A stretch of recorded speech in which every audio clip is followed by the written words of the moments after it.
যারা একটা সময় বাংলাদেশ থেকে হাসিনাকে তাড়ানোর ফন্দি এঁটেছিল, আজ তারাই নাকি চাইছে হাসিনাকে দেশে ফেরাতে। নেত্রী ফিরছে, ডিসেম্বরে উৎসব হবে দেশ জুড়ে, প্রস্তুতি চলছে ঘরে ঘরে। বিশ্ব নজর এখন বাংলাদেশ।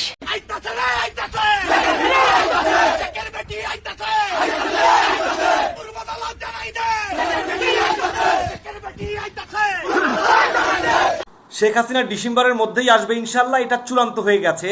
এখন পাকিস্তানের চামচারা তোমরা কোথায় যাইবা একটু ভাবো।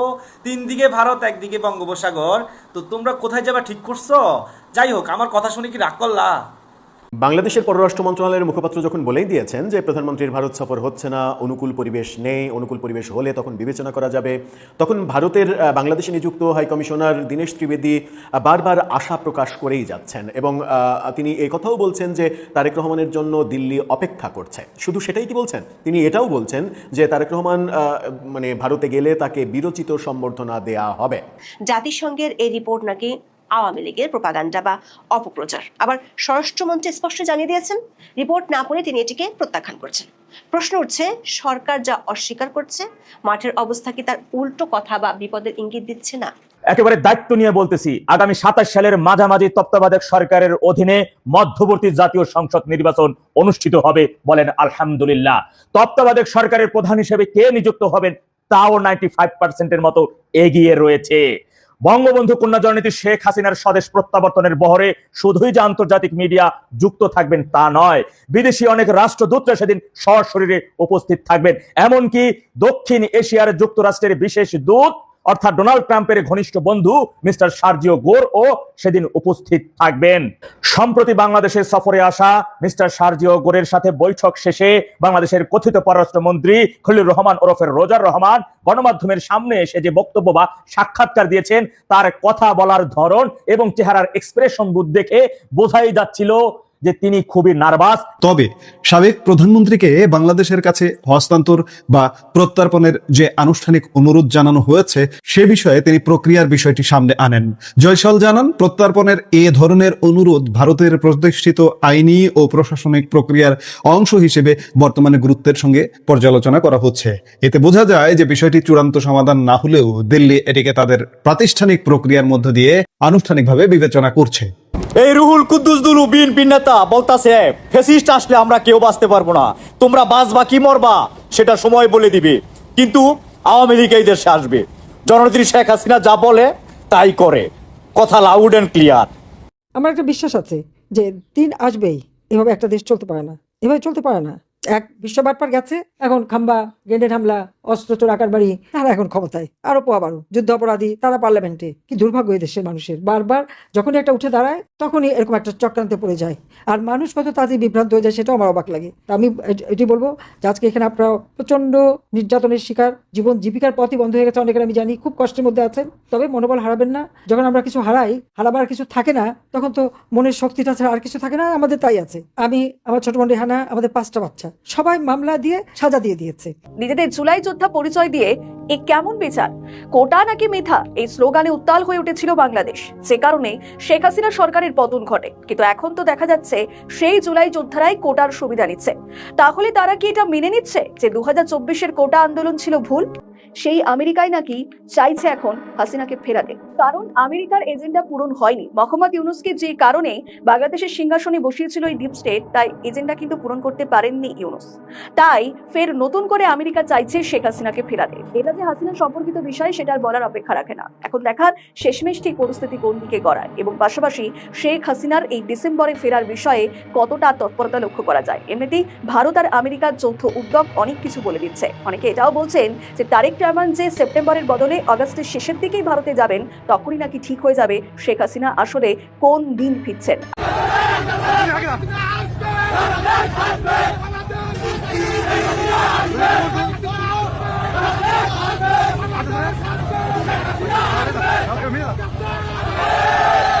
দুইটা বছর ঘরে পরিবার কাউকে দেখতে পাচ্ছে না, কে কোথায় এখানে সেখানে ছড়িয়ে ছিটিয়ে আছে। এইরকম জুলুম অত্যাচার, আমার প্রশ্ন, অপরাধটা কি? এই স্বাধীনতা আনার জন্য আমাদের জীবনে যে কষ্ট গেছে, আওয়ামী লীগের নেতা কর্মী, বাংলাদেশের জনগণ যেভাবে কষ্ট পেয়েছে, সবকিছু ছেড়ে দিয়ে অস্ত্র তুলে নিয়ে যুদ্ধ করে শত্রু মোকাবেলা করে এই দেশ স্বাধীন করেছে। বিশ্বব্যাপী মিডিয়াতে বাংলাদেশের সাবেক এই প্রধানমন্ত্রীর মৃত্যুদণ্ড মাথায় নিয়ে ফেরার বিষয়টি নিয়ে ব্যাপক আলোচনা হচ্ছে।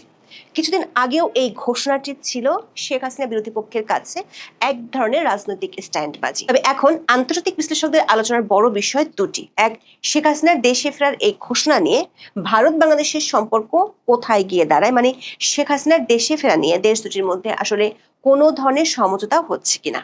ভারতের পররাষ্ট্র মন্ত্রণালয়ের মুখপাত্র রণধীর জয়সওয়াল পরিষ্কার জানিয়ে দিয়েছেন, তারেক রহমানকে ভারত সফরের পাশাপাশি ব্রিক্স সম্মেলনেও আমন্ত্রণ জানানো হয়েছে। অর্থাৎ দ্বিপাক্ষিক সম্পর্কের অংশ হিসাবেও ভারত তাকে আমন্ত্রণ পাঠিয়েছে। এই বক্তব্যের মাধ্যমে ঢাকার পররাষ্ট্র মন্ত্রণালয়ের আগের দাবির সত্যতা নিয়ে প্রশ্ন উঠেছে। শেখ হাসিনা এরই মধ্যে ঘোষণা দিয়েছেন তিনি ডিসেম্বরে দেশে ফিরবেন। ভারত ও যুক্তরাষ্ট্রের কূটনৈতিক পদক্ষেপ ইঙ্গিত দিচ্ছে শেখ হাসিনাকে দেশে ফেরাতে রাজনৈতিক পরিবেশ তৈরি করার পেছনে যুক্তরাষ্ট্র ও ভারতের যৌথ কৌশল কাজ করছে। ভারত ও যুক্তরাষ্ট্র বিশ্ব রাজনীতির দুই পরাশক্তি যদি একটি বিষয়ে ঐক্যমতে পৌঁছায়, তবে আন্তর্জাতিক নিরাপত্তা ও কূটনৈতিক প্রোটোকল বজায় রেখে শেখ হাসিনা দেশে ফিরতে পারেন। আর তখন কারো পক্ষেই শেখ হাসিনার দেশে ফেরার পথ রুখে দেওয়া সম্ভব হবে না। কিরা রাজাকার বট বাহিনী, আমাদের নেত্রী মাননীয় প্রধানমন্ত্রী শেখ হাসিনা তো ঘোষণা দিয়েছে তিনি এই বছরই দেশে ফিরবে। আর আমাদের নেত্রীর এক কথা সমান 1 কোটি কথা সমান, সেটা তোরা ভালো করে জানিস। শেখ হাসিনা আসছে, বাংলাদেশ আসবে। আওয়ামী লীগের এই বিশাল শূন্যতা পূরণে দারুণ কার্যকরী হতে পারে। অতীতে আমরা দেখেছি রাজনৈতিক প্রয়োজনে আওয়ামী লীগ অনেককেই আপন করে নিয়েছে, এমনকি কট্টর সমালোচকদেরকেও দলের গুরুত্বপূর্ণ পদে বসিয়েছে। সুতরাং অস্তিত্ব রক্ষার এই কঠিন লড়াইয়ে রুমিনকে দলে টানলে রাজনৈতিকভাবে আওয়ামী লীগেরই লাভ বেশি। আপনি যদি আপনাকে শ্রেষ্ঠতর প্রমাণ করতে না পারেন, তাহলে আওয়ামী লীগের ফিরে আসা আপনি কোনোভাবে ঠেকাতে পারবেন না। এই ব্যারিস্টার রুমিন ফারহানা কখনো আওয়ামী লীগ করে না, উনি আওয়ামী লীগের কর্মী না। তারপরে শ্রোতার বিপরীতে দাঁড়ায় উনি স্টেটমেন্ট দিছে যে শেখ হাসিনা এই দেশে ফিরবেন। উনাকে অবশ্যই ফিরতে হবে। উনার দলের জন্য, উনার কর্মীর জন্য এই দেশের প্রত্যেকটা উন্নয়নের সাথে শেখ হাসিনা জড়িয়ে আছেন। আমাদের মাকে ঠিকানা ছাড়া করেছে যে এই মহিলা, বাংলাদেশের মাটিতে সে ফিরতে পারবে না। আমরা তার সমুচিত জবাব দেব ইনশাআল্লাহ। জননেত্রী শেখ হাসিনা আওয়ামী লীগের নেতাকর্মীদের সোশ্যাল মিডিয়ায় সক্রিয় হওয়ার আহ্বান জানিয়েছেন। সোশ্যাল মিডিয়ায় যদি কোনো কেউ আওয়ামী লীগের ভালো কিছু দেয়, সেখানে সবাই শেয়ার করতে হবে, সেটাকে সবাই লাইক কমেন্ট করতে হবে, সেখানে সমর্থন দিতে হবে এবং সার্বিকভাবে দেশে যেভাবে অপকর্মগুলো হচ্ছে সেগুলো তুলে ধরতে হবে। ডিসেম্বরে ফিরবে, আলহামদুলিল্লাহ। আমরাও চাই তুই ফিরে আয়, উইও আসতে চায়, আমরাও চাই আসুক। তারপর তো আমি সিদ্ধান্ত নিয়েছি আমি দেশে ফিরবো। ওরা বলে আমাকে নিয়ে যাবে, কিভাবে নেবে? আইনগতভাবে নেবে। আমি দেশে ফিরতে চাই, আমি তো জানতাম না যে আমি দেশ থেকে বাইরে আসবো। শেখ হাসিনা ডিসেম্বরের মধ্যেই আসবে ইনশাল্লাহ, এটা চূড়ান্ত হয়ে গেছে। এখন পাকিস্তানের চামচারা, তোমরা কোথায় যাইবা একটু ভাবো। শেখ হাসিনা ভয় পাওয়ার মানুষ নন, কারণ তিনি বঙ্গবন্ধুর মেয়ে। আমি আল্লাহ রাব্বুল আলামিনের কাছে শুকরিয়া আদায় করি আর কৃতজ্ঞতা জানাই বাংলাদেশের জনগণের প্রতি, যারা আমাদেরকে ভোট দিয়ে আমাদের এই নির্বাচনে জয়যুক্ত করে তাদের সেবা করার সুযোগ দিয়েছেন। আগামীতেও নির্বাচন হবে। আমি জানি জনগণের কাছে এটাই আমাদের কামনা থাকবে যে উন্নয়নের যে ধারাটা আমরা সূচিত করেছি, এই উন্নয়নশীল দেশ হিসেবে যেন আমরা প্রতিষ্ঠা করে দিয়ে যেতে পারি বাংলাদেশকে। আওয়ামী লীগ একটা নিষিদ্ধ দল, তাদের হরতাল এগুলো বাংলাদেশের মানুষ পরোয়া করে না, কেয়ারও করে না। বরং তারা যেটুকু করছে এটা হচ্ছে তাদের জায়গা থেকে চোরাগোপ্তা সন্ত্রাসী কার্যক্রম। আমাদের নেত্রী পরিষ্কার বলে দিয়েছেন, কারো দয়া শেখ হাসিনা ক্ষমতা আসে নাই। এই দেশের মানুষের জনগণের ভোটে বারবার নির্বাচিত হয়ে তিনি সরকার গঠন করেছেন। রয়ের প্রধানকে বাংলাদেশে সরকারি সফরে বেড়াতে আসলে তাকে ধরে ফেলা যায় এবং ধরে ফেলে একে মব করে জিজ্ঞাসাবাদ করা যায়।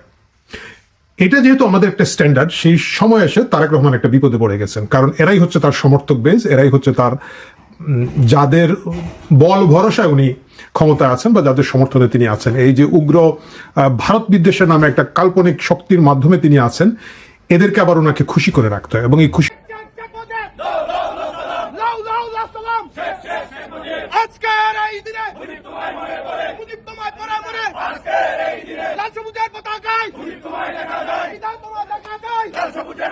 এছাড়া 2027 অক্টোবরে বাংলাদেশের নতুন করে নির্বাচন আর আওয়ামী লীগকে সাথে নিয়ে একটা অন্তর্ভুক্তিমূলক নির্বাচনের ছক করছে নাকি আমেরিকা, রাশিয়া ও ভারত। ভাবা যায়? দেখুন, আমরা জানি বাংলাদেশের অর্থনীতি ইতিমধ্যেই মুখ থুবড়ে পড়েছে এবং সেখানে নেই আইনের কোনো শাসন। ইউনূস সরকারের পর তারেক রহমানের সরকারের আমলেও দেশে মব ক্রেজি ও ধর্মীয় উগ্রবাদের ভয়াবহ ছবি দেখেছি আমরা। আর সেই জুলাই আগস্টে ছাত্র নেতাদের চরম দুর্নীতি, ক্ষমতার অপব্যবহার এবং ফ্যাসিবাদের বিকল্প হিসেবে মৌলবাদকেও মেনে নিতে পারছে না বাংলাদেশের অধিকাংশ মানুষই। যদিও আওয়ামী লীগ সরকার ক্ষমতায় আসার পর সরকারের ব্যাপক অভিযান আমরা দেখেছি। জেএমবির একের পর এক নেটওয়ার্ক প্রশাসন ধ্বংস করে দিয়েছে। পাকিস্তান এবং আফগানিস্তানের সাথে সব নেটওয়ার্ক কার্যত বন্ধ করে দেওয়া হয়েছিল। সেভেন সিস্টার্সে শান্তি বজায় রাখার স্বার্থে ভারতবর্ষ আমাদেরকে সহায়তা করেছে। সবকিছু মিলিয়ে জঙ্গিরা বাংলাদেশের ভূখণ্ডের মাথা সোজা করে দাঁড়াতে পারে নাই। প্রিয় জেনজি প্রজন্ম, তোমরা বিএনপির 2001 থেকে 2006 সালের শাসনামল বাংলাদেশে দেখো নাই। 2001 সালের পর দেশের সংখ্যালঘু নির্যাতন, রাজনৈতিক সহিংসতা, আইন শৃঙ্খলা পরিস্থিতি নিয়ে নানা বিদেশি দেশি গণমাধ্যম অসংখ্য প্রতিবেদন ছাপিয়েছে, অসংখ্য প্রতিবেদন প্রকাশ করেছে। তখন প্রশ্ন উঠেছিল, রাষ্ট্র কি নাগরিকের নিরাপত্তা দিতে পারছে? নেপালের সাবেক প্রধানমন্ত্রী শের বাহাদুর দেউবা গ্রেপ্তারি পরোয়ানা মাথায় নিয়ে দেশে ফিরছেন। তো এই সংবাদটা বাংলাদেশের পেপার, পত্রিকা, মিডিয়া এবং সোশ্যাল মিডিয়ায় ব্যাপকভাবে প্রচার হয়েছে। এই ঘটনাটাকে কেন্দ্র করে বাংলাদেশে শেখ হাসিনা প্রেমী যারা রয়েছে, আওয়ামী প্রেমী যারা রয়েছে, শেখ হাসিনা ডিসেম্বর মাসে দেশে ফিরবেন বলে অধীর আগ্রহে যারা অপেক্ষায় আছে, যারা দিনক্ষণ গণনা শুরু করে দিয়েছে, কাউন্ট ডাউন শুরু করে দিয়েছে, তারা একটা প্যারালাল ইকুয়েশন দাঁড় করানোর চেষ্টা করছে যে নেপালের প্রধানমন্ত্রী যদি গ্রেপ্তারি পরোয়ানা মাথায় নিয়ে দেশে ফিরতে পারে, তাহলে শেখ হাসিনাও ডিসেম্বর মাসে গ্রেপ্তারি পরোয়ানা মাথায় নিয়ে দেশে ফিরছেন, এটা নিশ্চিত। কিরে রাজাকারের বাচ্চারা, তোরা না কমেন্টে বলস যে আমরা সোশ্যাল মিডিয়াতে কি করি, মাঠে আসতে। আমরা তো মাঠে আসতেছি। আওয়ামী লীগ কিন্তু সেমিফাইনাল অন্য ম্যাচ খেলে না। আওয়ামী লীগ ফাইনাল খেলতেই মাঠে নামবে। এইবার খেলা হবে রাজাকারের বাচ্চাদের সাথে ফাইনাল। শেখ হাসিনা আসবে, বাংলাদেশ আসবে, বাংলাদেশ আসবে, শেখ হাসিনা আসবে, শেখ হাসিনা আসবে, বাংলাদেশ আসবে, বাংলাদেশ আসবে, শেখ হাসিনা আসবে। 5 মাস আগে বলেছিলাম ঢাকায় নেত্রীর জন্য বাসভবন প্রস্তুত করা হচ্ছে।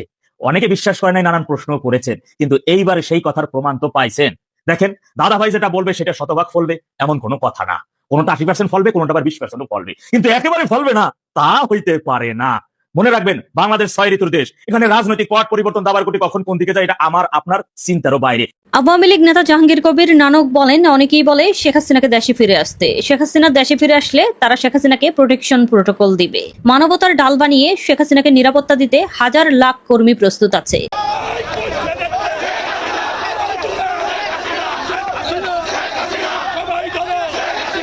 সাংবাদিকদের বলি, বিএনপিকে জিজ্ঞেস করেন একটা কথা। শেখ হাসিনাকে আমি ধন্যবাদ দিব এই জন্যে, এবং আমার অন্তর থেকে ধন্যবাদ দিচ্ছি যে শেখ হাসিনা সবার আগে। একটা কথা, মির্জা ফখরুল সাহেব, এই সব বিশেষ যেই প্রজন্ম বেতাসির, বেত্তমিজ, বেয়াদব যেই প্রজন্ম তৈরি করছেন, বুঝছেন, তাদের খালি সাওমাওয়া সিরার দিকে নজর। বুঝাইতে পারছি? এখন আপনি যদি এর দূর উস্কানি দিয়ে থুয়া দেন, হ্যাঁ কিন্তু খালেদা জিয়ার চটি খালেদা জিয়ার চটি পড়তে সেই আগ্রহ প্রকাশ করবে যে কেন, কিভাবে, কতদিন, কোথায় থাকার কারণে খালেদা জিয়া বাংলাদেশের প্রথম নারী মুক্তিযোদ্ধা। এগুলো সব খুসাই খুসাই ইতিহাস গাইটা গুইটা সব বাইট করে ছাড়বে। যারা বঙ্গবন্ধু কন্যা শেখ হাসিনার ফাঁসির রায় কার্যকর করার জন্য উদ্গ্রীব এমনভাবে কথা বলছেন, তাদের বলবো ইতিহাসের দিকে ফিরে তাকান। জুলফিকার আলী ভুট্টো ষড়যন্ত্র করে বঙ্গবন্ধুকে মৃত্যুদণ্ড দেবার ব্যবস্থা করেছিলেন। সেই মৃত্যুদণ্ড কার্যকর করতে পারেননি। কার্যকর হয়েছে জুলফিকার আলী ভুট্টোর নিজের মৃত্যুদণ্ড। ইতিহাসের দিকে তাকান।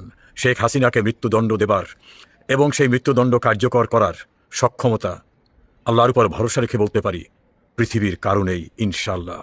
বাংলাদেশের সাবেক প্রধানমন্ত্রী শেখ হাসিনার ভবিষ্যতের দিকে নতুন করে মনোযোগ আকর্ষণ করেছে।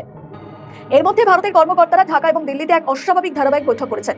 এক্ষেত্রে শেখ হাসিনা বিষয়ক যে আলোচনা হতে পারে এমন সম্ভাবনা তৈরি হচ্ছে। এমনকি দাবি করা হচ্ছে শেখ হাসিনা যেভাবে গিয়েছেন ঠিক তেমন ভাবেই নাকি ঢাকায় ফিরবেন। তারেক রহমান ভারতে যেতে পারবে না। তারেক রহমান ভারতে সফর করা একেবারেই অনুচিত হবে। বাংলাদেশের জনগণ এটা কোনোভাবেই মেনে নেবে না। যে যেই তারেক রহমান যেই প্রতিশ্রুতি দিয়ে ভারতের পূর্ণাঙ্গ সমর্থনে ডিসেম্বরে দেশে ফিরতে পেরেছেন এবং ফেব্রুয়ারির নির্বাচনের পর ক্ষমতায় বসতে পেরেছেন, এবং ভারত যাকে দেশে আনতে ক্ষমতায় বসাতে শুধু নিজেরা পূর্ণাঙ্গ সমর্থন দিয়েছে তাই নয়, বাংলাদেশের ভেতরে সেনাবাহিনী সহ শক্তিশালী পক্ষগুলোকে এক রকমের রাজি করিয়েছে এবং মার্কিন যুক্তরাষ্ট্রকে এর পক্ষে নিয়ে এসেছে। আওয়ামী লীগের পুনর্বাসন করে বাংলাদেশের রাজনীতি করবে এই পরিকল্পনা যদি কারো থাকে, সে যদি তার যদি হিম্মত থাকে, সাহস থাকলে সেটা সে করে দেখাক। আজকে যদি আওয়ামী লীগ করা দোষের হয়ে থাকে, আওয়ামী লীগ না করাটা একসময় যে দোষের হবে না এর নিশ্চয়তা আছে। ষড় ঋতুর দেশ এই বাংলাদেশে, দেখবেন যে আমরা এক এক সময় এক এক ঋতুতে আসি। মানুষের মন, আমরা আপনারা যারা চেয়েছিলেন 24-এর আন্দোলন, আজকে কিন্তু সেই মানুষগুলো আবার বলছেন যে না, আমরা আগেই ভালো ছিলাম। কিন্তু আমরা আওয়ামী লীগ যে ভুলগুলো করেছে সেই ভুলগুলো বিএনপির নতুন সরকার করুক, এটা কি আমরা চাই? আমরা তো চাই না। আমরা চাই আওয়ামী লীগ যে কাজগুলো করেছে, যে কাজগুলো আমরা সমর্থন করিনি, সেই কাজগুলো আর কোনো সরকারই না করুক। আমাদেরকেও তিনি নির্দেশনা দিয়েছেন যে আমরাও যেন সব তার সঙ্গে একসঙ্গে আমরা যারা এখানে অবস্থান করছি আমরা যেন দেশে ফিরে যাই। শেখ হাসিনা দেশে ফিরলেই তাকে বিমানবন্দর থেকে ধরেই ফাঁসি দিয়ে দেওয়া হবে এবং সেদিন সারা দেশে লক্ষ লক্ষ মানুষ হাসিনাকে ফাঁসি দেওয়ার জন্য নেমে আসবে। এনসিপির নাহিদ ইসলাম এই ধরনের মন্তব্য করেছেন। আমার মনে হয় নাহিদ ইসলামের রাজনীতির বাস্তব জ্ঞান কম রয়েছে। কারণ শেখ হাসিনাকে ফাঁসি দেওয়া যদি এতটাই সহজ হতো তাহলে 24 সালের 5ই আগস্টে শেখ হাসিনাকে ভারতে যেতে দেওয়া হতো না। 24 সালের 5ই আগস্ট কারা শেখ হাসিনাকে দেশ ছাড়তে সহযোগিতা করেছিল? নিশ্চয়ই এনসিপি, বিএনপি, জামায়াত বা সেনাবাহিনী, এদের পক্ষ থেকেই এই কাজটা করা হয়েছিল। কেন করা হয়েছিল? কারণ তারাও জানে যে শেখ হাসিনাকে এত সহজে ফাঁসি দেওয়া যাবে না। কারণ ভাই, একটা বাস্তবতা আপনাকে বুঝতে হবে, এনসিপির পুরো দেশে যত সমর্থক আছে আওয়ামী লীগের একটা উপজেলায় তার থেকে বেশি নেতাকর্মী রয়েছে। তাই নাহিদ ইসলাম যখন এই ধরনের কথা বলেন যে শেখ হাসিনা আসলেই তাকে বিমানবন্দর থেকেই ফাঁসি দিয়ে দেওয়া হবে, বিচার নাই কিংবা তাকে আপিল করে দেওয়ার সুযোগ নাই, আরও কোনো আইনি প্রক্রিয়াই নাই, ডিরেক্ট তাকে ফাঁসি দেওয়া হবে, এগুলো কথা যখন তিনি বলেন তখন দেশের মানুষ স্বাভাবিকভাবেই এগুলো গ্রহণ করবে না। একটা কথা আপনাদের মনে রাখা উচিত, 5 আগস্টের পরের 2 বছরকে যারা ভুলে গেছে তাদের মনে রাখা দরকার, এই 2 বছর সবাই কিন্তু এক জায়গায় ছিল না। যখন আওয়ামী লীগের নাম উচ্চারণ করাটাই অনেকের কাছে ঝুঁকিপূর্ণ মনে হয়েছে, তখন অনেক অনলাইন অ্যাক্টিভিস্ট প্রকাশ্যে কথা বলেছেন, বঙ্গবন্ধুর নাম উচ্চারণ করেছেন, দলের পক্ষে কথা বলেছেন, ইউনূসের অপশাসন নিয়ে কথা বলেছেন, এখনো বিএনপির অপশাসন, অপসংস্কৃতি নিয়ে কথা বলছেন। সব ধরনের ভয়কে উপেক্ষা করে অনলাইন অ্যাক্টিভিস্ট যারা আছেন তাদের পরিবার বাংলাদেশে নাই, অবশ্যই আছে। সব ভয় ভীতি উপেক্ষা করে তারা প্রতিনিয়ত কথা বলে যাচ্ছেন। অবৈধ ইউনূস সরকারের অবৈধ নির্বাহী ক্ষমতা বলে বাংলাদেশের স্বাধীনতা সংগ্রামে নেতৃত্ব দেওয়া আওয়ামী লীগকে নিষিদ্ধ ঘোষণা করার পর ইউনূস পরবর্তী তার বর্ধিত তারেক রহমানের সরকার জাতীয় সংসদে আইন করে আওয়ামী লীগকে নিষিদ্ধ রেখেছে। নির্বাচনে অংশগ্রহণ তো আগেই করতে দেওয়া হয়নি, তবু তারা নাকি গণতান্ত্রিক সরকার। আমরা আর মামুরা মার্কা নির্বাচনে জয়ী হয়ে এখন তারেক রহমানের ডিফ্যাক্টো প্রধানমন্ত্রী সালাউদ্দিন আহমেদ বলেছেন তার সরকার নাকি দল হিসাবে আওয়ামী লীগের বিচার করার পথে হাঁটছে। ভালো কথা, কোন আইনে বিচারটা হবে? কেউ বলছেন আইসিটি, কেউ বলছেন সন্ত্রাস দমন আইনে। প্রশ্ন হলো, এসব আইনে তো জামায়াত, শিবির, এনসিপির বিরুদ্ধে মামলা দেওয়াই যায়। ভারতে অবস্থানরত বাংলাদেশের সাবেক প্রধানমন্ত্রী শেখ হাসিনার দেশে ফেরার বিষয়টি নিয়ে দেশ দুটির শীর্ষ পর্যায়ে আলোচনা ও সমঝোতা অনেকখানি এগিয়ে গেছে। আলহামদুলিল্লাহ, আওয়ামী লীগ এখন রামের করাতের মতো হয়েছে, আসতেও কাটে, যাইতেও কাটে। তারেক যেদিক দিয়েই পালানোর চেষ্টা করুক না কেন, আওয়ামী লীগের জালে ওকে পড়তে হবেই। প্রিয় সহযোদ্ধা ভাইরা, মাথায় রাখবেন, নেত্রী যেদিন দেশে প্রবেশ করবেন সেদিন তারেক বলেন আর যাই কিছু বলেন, দেশে শুধু গণসরকার ছাড়া আর কোন সরকার বলবৎ থাকবে না। এমন ভাবে গণজোয়ার সৃষ্টি করতে হবে, ফুলকচি টেরা যা কিছু স্ব আছে জায়গায়, লগি বৈঠা যা কিছু আছে তাই নিয়ে স্ব জায়গায় রাস্তায় বেরিয়ে পড়তে হবে।